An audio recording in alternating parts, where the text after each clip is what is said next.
Welcome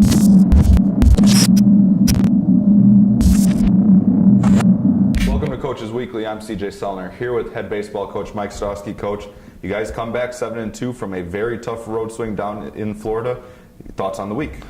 Great week. 5-1 in Florida. I would have signed up for that before we got on the plane. We played a really tough schedule. I keep saying, if you look at the scores of the game, it looks like we played really well, and maybe some of the teams weren't as good as we thought they were. They were exactly as good as we thought we were, but we just played really well. But yeah, after game one, we didn't hit very well in game one. We played a really clean game, pitched well, played great defense, swung the bat fine. We just didn't get a big hit against Heidelberg, and then our offense, I think the least they scored after that was 7 runs. So offense really kind of stole the show in Florida. And we had to look at it from the fact that you put a lot of full team efforts, as you kind of said. That Ramapo win towards the end of the week, which was a very regional type atmosphere, the whole team kind of just stepped up the plate, been there, done that, and they are able to come up in the clutch.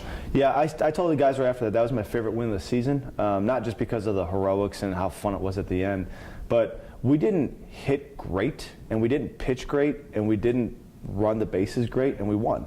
And we beat a really good team. And that's one of those things where if you're not a really good team, you don't win that game. You lose that game 9-5 or something.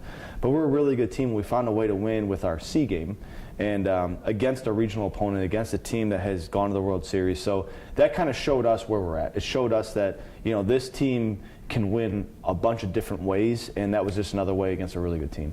I think one player that we have to really highlight, we could argue that he could have been a team of the week in the nation. Adam Gregory just continues to dominate on the mound for CUC, giving up his first run in 3 starts in his second start in Florida. Yeah, no offense to Adam, I was actually glad he gave up the run because I didn't want to make the decision whether he should go back out for the 9th with a 100 pitch count at that point. So when he gave up the run, I knew I could pull him from a shutout. But yeah, Adam's been unbelievable. He's been great.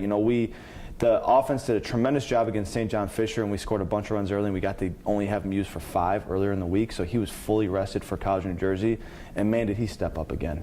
Just pounding the zone, throwing strikes, being able to throw that changeup for a strike in counts where the hitters are looking for a fastball. And then, the thing that he'll tell you, I think we've turned 6 double plays in his 2 starts. We're fielding 985 as a team.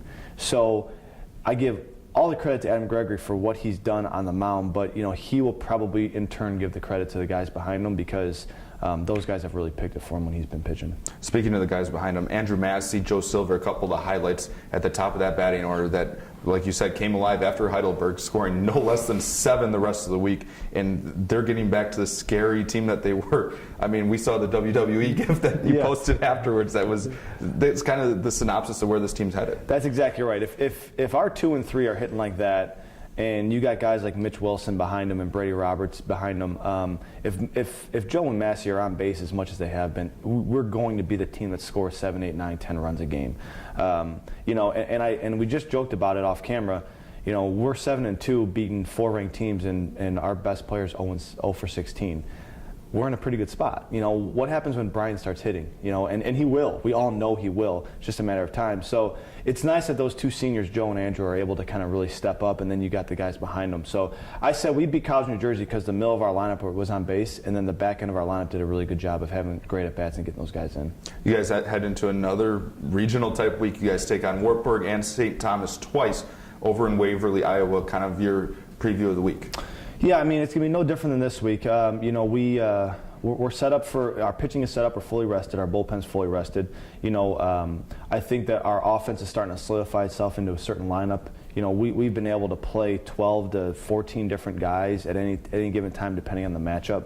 So, game 1 is it. That's what we're focused on. We got St. Thomas at noon on Friday. We're focused on game 1. We just got to play a clean game. That's the big thing with those teams is you cannot give a St. Thomas or a Wartburg 2 or 3 chances in an inning.